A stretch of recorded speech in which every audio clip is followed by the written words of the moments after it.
Bienvenidos a su programa Libertad y Punto. Nos da gusto que nos estén tuiteando, llamando sobre este programa de Libertad y Punto.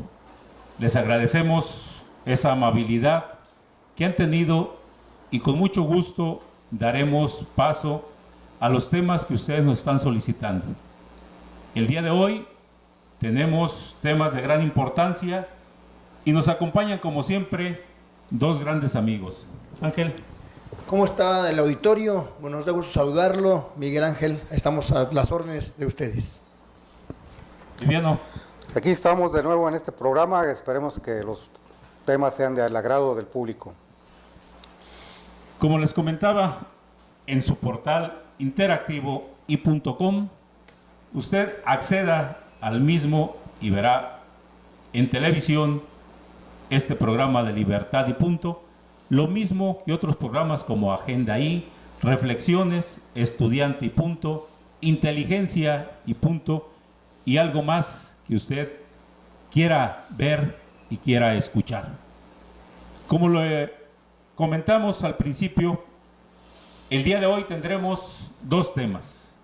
Uno de carácter nacional, pero también con repercusiones a nivel local, y el otro, sí, únicamente del Estado, lo que es el Sindicato Único de Trabajadores de la Universidad de Colima y la Universidad de Colima. El primero tiene relación, ¿qué es lo que está pasando a nivel nacional con el gobierno federal, con los gobiernos de los estados, en materia económica, política y social? Económica porque a nivel nacional tenemos una caída en la economía, tenemos desempleo, que de acuerdo a los indicadores del INEGI, hay más desempleo, hay más pobreza, hay más problemas económicos. Y bueno, el presidente de la República lo dijo, que no le importaban a él las encuestas, lo que le importa es México.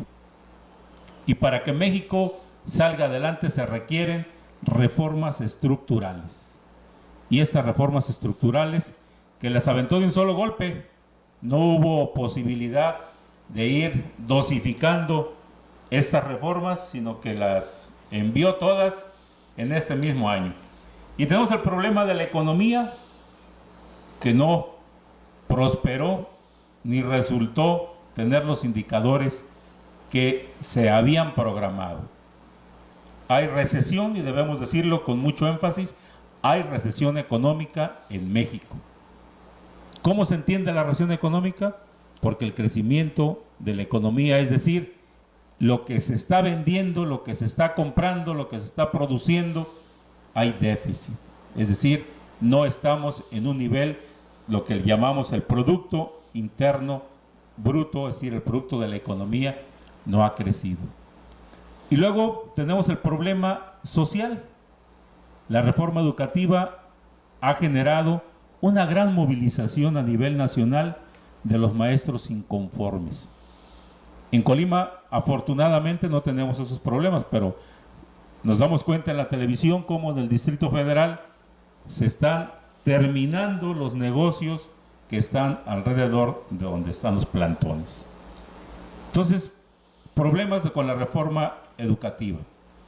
La reforma fiscal, que también ha tenido graves problemas porque los empresarios, eso sí, aquí en Colima se manifestaron en contra de la reforma fiscal a nivel nacional. Empresarios y clase media todavía están sufriendo los problemas que va a acarrear la reforma fiscal para el 2014. Y en el seno del Congreso, los partidos políticos se están coludiendo unos con otros. Lo hemos comentado aquí, el PRD con el PRI para sacar la reforma fiscal.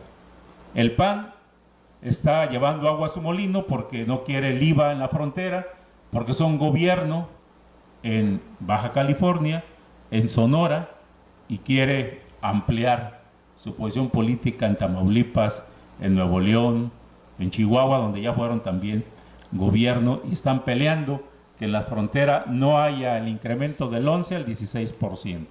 Por eso no participó en la reforma, dijo no a la reforma fiscal.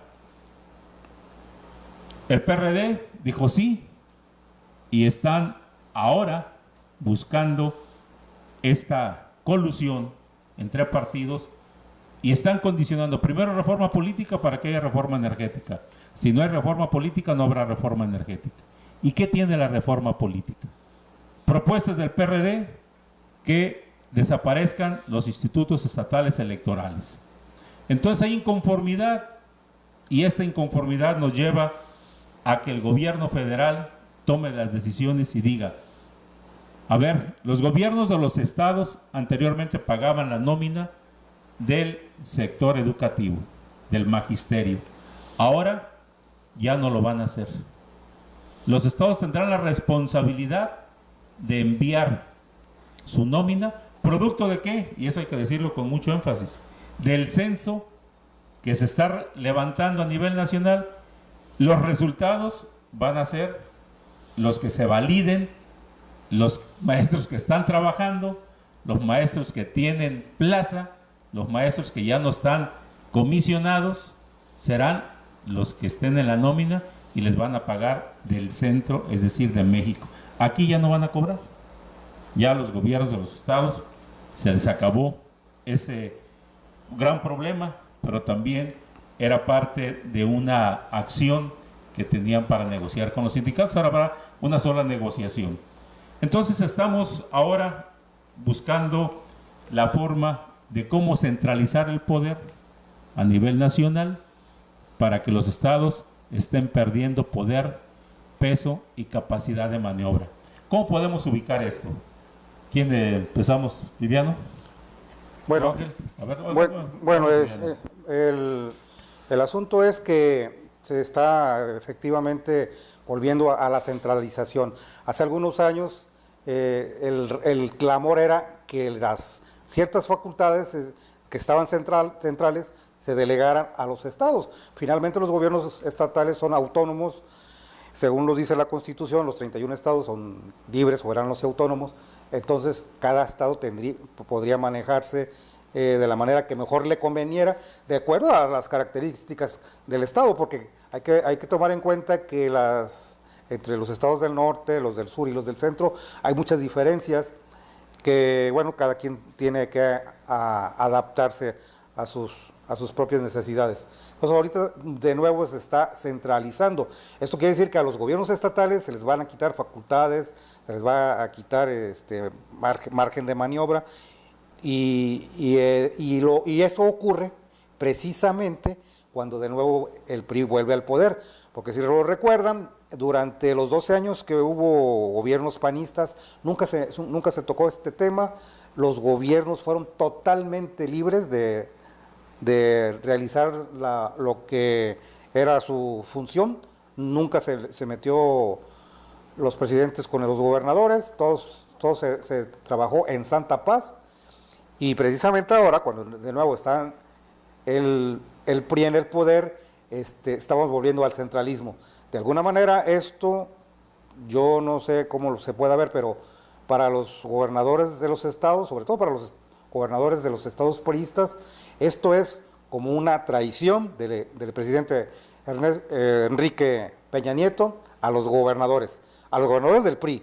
Porque, bueno, los gobernadores del PAN y los del PRD pues van a decir, bueno, pues ellos ni votaron por Peña Nieto, pero los gobernadores priistas votaron o por menos trabajaron para que su candidato presidencial ganara en las elecciones del 2012, y ahora resulta que el presidente les paga de esta manera, quitándoles facultades que tuvieron y que se les respetó durante los 12 años de los panistas.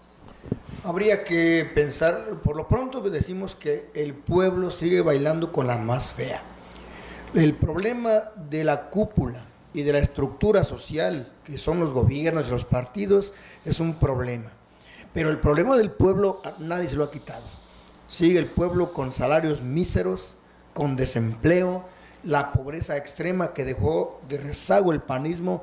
No se ve en el primer año de gobierno que se vaya avanzando o que se vaya poco a poco o gradualmente viendo la diferencia de un pueblo con bienestar social. En cuanto a la cuestión del centralismo, efectivamente, Salinas y Zedillo dejaron el centralismo con la llegada al poder del PAN, pero regresa el centralismo para tener margen de maniobra y en consecuencia de negociación entre partidos políticos y el gobierno. Entonces vuelve la burra al trigo, volvemos a las andadas. Es decir, hay algunas frases que ya en las redes sociales la estamos viendo. Dicen, regresa el PRI, regresa la inflación, regresan los problemas financieros. Regresa el PRI y regresa también la centralización, el presidencialismo. Recordemos, con Carlos Salinas de Gortari fueron 17 gobernadores los que quitó, ¿sí? 17 gobernadores. Entonces uno debe preguntarse, ¿dónde está el federalismo? ¿Dónde está la división de poderes? Porque ahora los diputados dicen, sí señor, lo que usted diga, vamos a darnos por ahí le entramos. Y ya no hay partidos de izquierda ni de derecha, ya son partidos alineados. ¿Para qué? Para que ellos mismos obtengan, como ya son parte de gobierno, como el Distrito Federal. Mancera le fue muy bien, al PRD le va a ir mejor en las próximas elecciones, y me imagino que al PAN, en la lucha que haga, también le va a ir muy bien. Entonces, con ese centralismo se pierde facultad, como dices, Viviano. Quizá esa manera de quitarle a los gobiernos también sea producto de que los gobernadores, cuando comenzaron a crear sus feudos de poder, hicieron lo que quisieron, y lo peor del caso, que endeudaron a los estados. Y tenemos estados endeudados, tenemos municipios endeudados, y el presidente dice, vamos a poner orden en la casa. Y poner orden es lo que me toca realizar a mí, lo va a hacer el gobierno federal. Lo que te toca realizar a ti, que lo hagan los estados y los municipios, y de allí en fuera el poder ejecutivo seguirá siendo el poder rector dentro de la economía, ¿no? Y dentro de la política. ¿Cómo la ves? Sí, pero esta me parece una visión demasiado egoísta, porque bueno, le van a quitar facultades a los gobiernos, porque sí, hubo gobernadores que se manejaron como si fuera su feudo es su estado, pero ¿quién los garantiza que ahora que va a manejar el dinero, que se va a manejar el presupuesto a nivel central, quién nos garantiza que se va a manejar escrupulosamente, como supuestamente están pidiendo? Porque supuestamente en los gobiernos estatales no sucedió así. ¿Quién no lo garantiza? Garantiza nadie, porque el gobierno priista, si algo tiene, es muy mala imagen. ¿Y cuál es la mala imagen? Porque de corruptos, de asesinos, de traidores, de todo lo peor que pueda haber entre los políticos, lo tienen los priistas. Claro, también lo tienen los otros partidos. Ya no se diferencia mucho panistas y perredistas de priistas, pero ahorita el poder lo tienen los del PRI, y ese es el problema, que los del PRI van a volver a lo mismo, del centralismo, le van a quitar facultades a los gobernadores, y ahora las grandes corruptelas van a ser pues a nivel federal, ya no en los estados, y mucho menos en los municipios. Hay que aclarar que si el PRI ha sido el partido más golpeado, más cuestionado, más corrupto, más arbitrario, también es el que te ha gobernado más el país. No quiere decir que sea el peor, sino que el que tiene más tiempo gobernando, sin hablar bien del PRI ni de los partidos de políticos contrarios, porque la política en México es negocio, y es negocio de unos cuantos, y unos cuantos son los que ostentan el poder. Yo creo que todos los partidos políticos ya quedó demostrado, ¿no? Mira, el PAN, 12 años en el poder, 12 años de frivolidad y de corrupción. No podemos decir que los hijos de Marta Sagún, con el mandato de Fox y el mismo Fox, no podemos decir que la libraron muy bien. No me deja acotar que está como prueba la estela de luz, que se convirtió en la estela de pus, pero de pus de pura corrupción. Así es. Entonces, el PAN, corrupto, mediocre, frívolo, mal gobierno, porque no podemos decir que haya sido un excelente gobierno, si también caímos a una recurrente situación financiera, y tenemos la prueba del 2009, que nadie lo puede negar, que hubo un declive total de la economía. La corrupción por todos lados se levantó. Entonces, el PRD no podemos tampoco desligarlo de ese ámbito de corrupción. Un ámbito de corrupción tan claro que se escenifica en el Distrito Federal, que ha sido el principal bastión del PRD, y bueno, ahí se recuerda todas las atrocidades que se han hecho, y a nivel nacional ya no se diga. Entonces, el problema son los partidos, el problema es el sistema, porque no participa el pueblo, no participa la sociedad, no hay una rendición de cuentas, no hay transparencia, hay opacidad en todo esto. Entonces, por lo tanto, sea del centro, sea de afuera, sea de un municipio, sea de un estado, sea de la nación, la corrupción no termina. La corrupción está presente, y bueno, esto es lo que nos han dejado. Por ello, el llamado a que la sociedad se organice, a que la sociedad cumpla efectivamente con la responsabilidad que tenemos, con la obligación que tenemos, que es participar. Y si no lo queremos hacer a través de partidos políticos, ya hay candidatos independientes, ya habrá la oportunidad para no depender de un partido, ser o no ser. Y si somos, hay que ejercer la libertad, porque como decía Mahatma Gandhi, la paz no es no hay camino hacia la paz es el camino, y aquí decimos que no hay camino a la libertad es el camino, y es lo que debemos de retomar, que haya libertad en la decisión, en la participación y en el deseo de tener mejores gobiernos. Por lo pronto dejamos al presidente el beneficio de la duda si en el segundo año de gobierno va a llegar con fuerza política, si va a cumplir su reto de darle al pueblo bienestar social, o si seguimos viviendo más de lo mismo. Y si es así, en el segundo año de gobierno el pueblo va a sopesar que el PRI no ha cambiado de estafeta, ni de convicción, ni de ideologías, ni forma de hacer política. Pero de lograr un avance podríamos tener una coyuntura política de un presidente que podría hacer bien las cosas. Es cuestionable. Todavía veremos el segundo año de gobierno. Yo creo que es cuestionable porque además está solo, no sé cómo veas. El presidente está solo, yo no veo que la estructura política, vamos a llamarla la del Partido Revolucionario Institucional, la de los propios gobiernos, estén haciendo algo para difundir las reformas que el presidente de la República está mandando al Congreso y que se están aprobando. Yo no he visto en el estado, no he visto en algunos otros estados que haya una efervescencia del conocimiento de la reforma educativa. Hemos tenido llamadas, nos han escrito en el portal, quieren que abordemos el tema de la reforma educativa, porque hay una desinformación, fíjate, hay desinformación. ¿Cuáles son los alcances? Si verdaderamente los van a correr los maestros, no los van a correr. En materia fiscal ya no se diga, por lo especial, por lo numérico que esto representa, pues también caemos en esa ignorancia realmente de la reforma. Y el presidente está solo. Debería haber una gran movilización para que den a conocer la esencia de cada una de las reformas y darle la oportunidad a la sociedad a que participe, a que opine.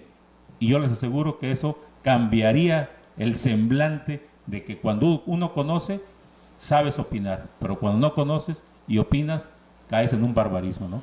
Fíjate que ahorita que tocas ese tema del presidente, los únicos dos funcionarios que tienen cierta luz propia en el gabinete presidencial que encabeza Peña Nieto son nada más dos, los decía, que son el secretario de Gobernación, que es el hidalguense Osorio Chong, y el secretario de Hacienda, Luis Videgaray. De ahí en más, todos los secretarios se diluyen, se difuminan, no se ven, no se notan. Y son los únicos dos secretarios que están trabajando. Pero es obvio que los dos secretarios no pueden hacer todo el trabajo de todo un equipo que conforma la presidencia de la República. Y por esa razón hay la desinformación. Por ejemplo, la reforma educativa algunos grupos de la izquierda o que se dicen de izquierda alegan que se pretende privatizar la educación y en ningún momento, en ningún lado aparece que ni se habla para nada de la privatización. Eso es falso totalmente, pero la izquierda radical está insistiendo mucho en eso, pues para asustar a los padres de familia, porque finalmente los padres de familia, que son los que mandan a sus hijos a la escuela, cuando les dicen que se va a privatizar, pues dicen, bueno, ¿y ahora cómo voy a educar a mis hijos y me va a costar? Pero eso es falso, es de las muchas cosas falsas que se dicen, pero que no hay nada, no hay una campaña que trate de atajar esa desinformación que se ha creado y que de alguna manera el gobierno federal pues lo ha permitido indolentemente al no atajar toda la desinformación que se da. Lo que pasa que, como señalas, le falta equipo al presidente de la República. Él es el ejecutivo, porque tiene todo un equipo de gente muy preparada que le debe mostrar proyectos y él es el que tome la última decisión. Pero como nomás hay 2 funcionarios que le hacen la guardia, es muy golpeado el presidente, es muy criticado, porque le hace falta un verdadero equipo de trabajo para que todos reciban los golpes y la crítica del pueblo. Y como no es así, él es el golpeado y el criticado, le faltan escudos de defensa. Señor presidente, cuando escuche este programa, que espero que accese a i.com, le decimos que usted está solo, que debe apretar un poco las tuercas para que su equipo, para que sus gobernadores, para que su estructura verdaderamente baje la información hacia la sociedad, hacia el pueblo, que no sean los interlocutores ya muy desgastados como un Manlio Fabio, que bueno, ya estarlo viendo como que no nos garantiza ni la confianza. Entonces, ¿por qué no hacerlo, señor presidente?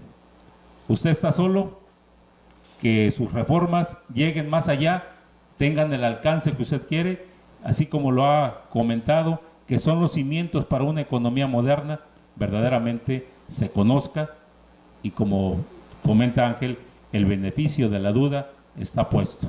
Y como dice nuestro compañero Viviano, que no quede solo, que sea o que vaya más allá esta reforma para beneficio de los mexicanos. Que no les extrañe a nadie que ahora que se cumple el primer año de gobierno del presidente, que es el 1 de diciembre, pues haya renovación del gabinete presidencial, porque entre los 17 y 18 secretarios que hay, repito, nada más 2 son los que se ven, y tal vez un poco por el área que le tocó, en la que le toca trabajar, la sede Sol, donde está Rosario Robles, experredista, que ahora está en su faceta de priista. Así es, con esas facetas de cambio, anteriormente se defendía la camiseta, ahora la camiseta se cambia y se le pone al mejor postor, y ahí está la prueba. La Cruzada Nacional del Hambre, señor presidente, ¿dónde quedó? La reforma fiscal de Pemex, señor presidente, ¿dónde quedó? Allí están los problemas. Su gabinete, su estructura debe funcionar. Recuerde que en i.com, este programa Libertad y Punto, está para que usted participe. Escriba en Face, en YouTube y en todo lo que se puede enviar a través de las redes sociales, a través de videos, a través de todo lo que usted considere que debe llegar a i.com. Aquí será analizado. Regresamos.